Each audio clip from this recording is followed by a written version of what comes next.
billions of dollars that have already been spent. You're in this briefed war. on munitions every week. You and your entire staff have I'm asking just so the American public know, it's not Mr. as if you Hegseth, don't have munitions levels. Mr. You do Hegseth, from us every single week, so Mr. you know Hegseth, exactly the numbers you're Mr. talking Hegseth, about. you have testified that American taxpayers need to know where their Six dollars are going. soldiers didn't come home.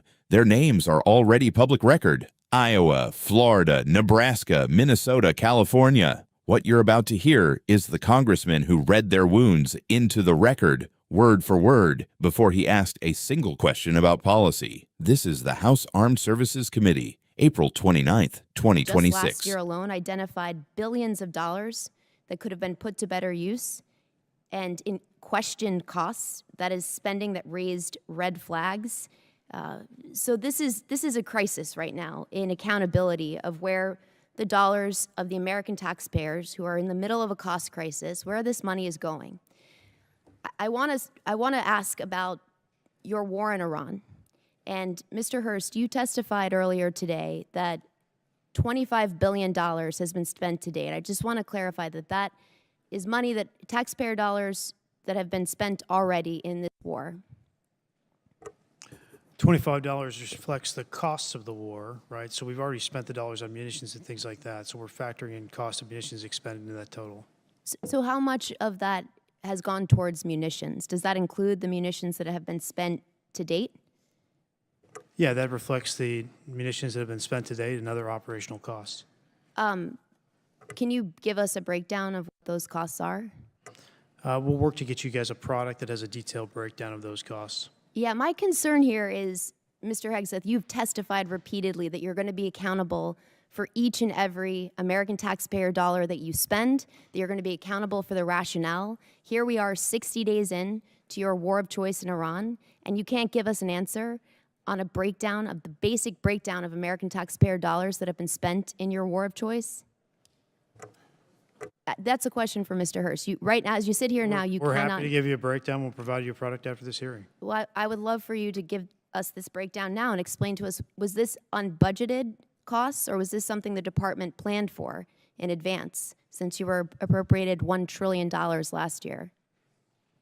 The department deals with contingency operations all the time within its normal budget. So this was not budgeted for. My point here is, you know, and General Caine, you've testified to this. We all understand, for you to do your jobs, you need Congress to pass budgets. For us to do our jobs, we need you to give us the details and to be accountable to American taxpayers. And so I got to say, it's an extraordinary dereliction that as you sit here, you cannot account for billions of dollars that have already been spent. You're in this briefed war. on munitions every week. You and your entire staff have I'm asking just so the American public know, it's not Mr. as if you Hegseth, don't have munitions levels. Mr. You do Hegseth, from us every single week, so Mr. you know Hegseth, exactly the numbers you're Mr. talking Hegseth, about. you have testified that American taxpayers need to know where their dollars are going. And as you sit here today, you can't provide us with a basic answer to the most simple question that you should be able to answer to each and every American You're taxpayer. asking a question to an answer with an answer you already have. No, I'm asking you for a breakdown where you said you will be accountable for every taxpayer dollar. You cannot tell us where any of the $25 billion in taxpayer funds that have gone to fund your war of choice in Iran. And I look forward to getting details from our witnesses after this hearing, because the American taxpayers need to know. Mr. Hegseth, can I ask you, do you know what the average cost of a gallon of gas was in this country on February 28th? Well, it depends on where you live. If you live in California, it's $8. $2.83. Do you know what the average cost of a gallon of gas is today? Much higher in California. $4.23. I gotta say, Mr. Hegseth, you said you've got a crack economic team that's looking at the impacts of this war on the American taxpayer, and you can't answer this basic question. That should shock the conscience of every American. General Caine, I want to come back to something, a really important principle, and my time is limited. You testified to an important and bedrock principle of American law, that our service members follow lawful orders and lawful orders only. Is that right? Do you agree with the statement, quote, "The military won't follow unlawful orders"? I do. Mr. Hegseth, do you agree with that statement? I do, but understand what you're insinuating in a partisan point. I'm not. I'm actually quoting you directly, Mr. Hegseth, from April 12th, 2016. And I appreciate that on the record, you've clarified this important principle of American Gentlelady's law. time's expired. Chair, and I recognize the gentleman from North Carolina, Mr. Harrigan. Well, thank you, Mr. Chairman, and thank you, Mr. Secretary and Chairman Caine. It's always a pleasure to have you here. I'm going to fall in line with the chairman's earlier statements that we can do whatever we want with our 5 minutes, and I'm going to give you all a break from the conflict here, and I'm going to tell you a story, and it's a story that's important to me.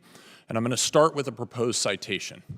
And it's a rare point of personal privilege for me to do this, but I have an ask of you.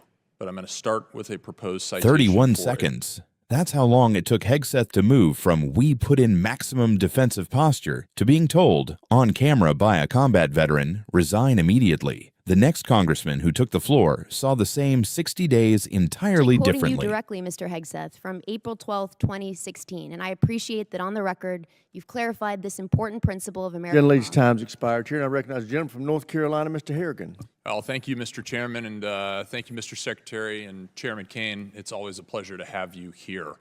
I'm going to fall in line with the chairman's earlier statements that we can do whatever we want with our 5 minutes, and I'm going to give you all a break from the conflict here, and I'm going to tell you a story, and it's a story that's important to me. And I'm going to start with a proposed citation. And it's a rare point of personal privilege for me to do this, but I have an ask of you. But I'm going to start with a proposed citation for a Medal of Honor award upgrade from a Silver Star. Sergeant First Class Thomas J. Grasso distinguished himself by acts of gallantry and intrepidity above and beyond the call of duty between September 29th, 2015 and October 4th, 2015, while serving as a senior communications sergeant, Operational Detachment Alpha 3133, Advanced Operations Base North, Special Operations Task Force Afghanistan, in support of Operation Resolute Support. Sergeant First Class Grasso was part of a small Special Forces element that seized Kunduz, a provincial capital of over 300,000 civilians, from the Taliban. Outnumbered 60-1, the U.S. Special Forces element faced an overwhelming enemy force of 2,000 confirmed Taliban fighters. On September 29th, facing a Taliban advance on Kunduz airfield, Sergeant First Class Grasso established a sniper overwatch position in the air traffic control tower.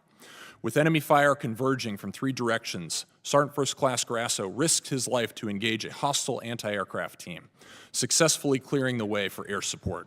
On September 30th, fighting through relentless ambushes on their subsequent movement into the city, Sergeant First Class Grasso repeatedly dismounted his vehicle while exposed to intense enemy fire to engage insurgents and shield the convoy. During one encounter, while under withering enemy fire, he disregarded his own safety, maneuvered into the kill zone of a complex near ambush, saving the lives of 5 trapped Special Forces teammates, 1 Romanian partner, and their interpreter. Sergeant First Class Grasso again came under heavy machine gun fire when he dismounted to direct the element to the city compound. To enable the remaining element to safely enter the compound, he effectively returned fire and suppressed the enemy positions.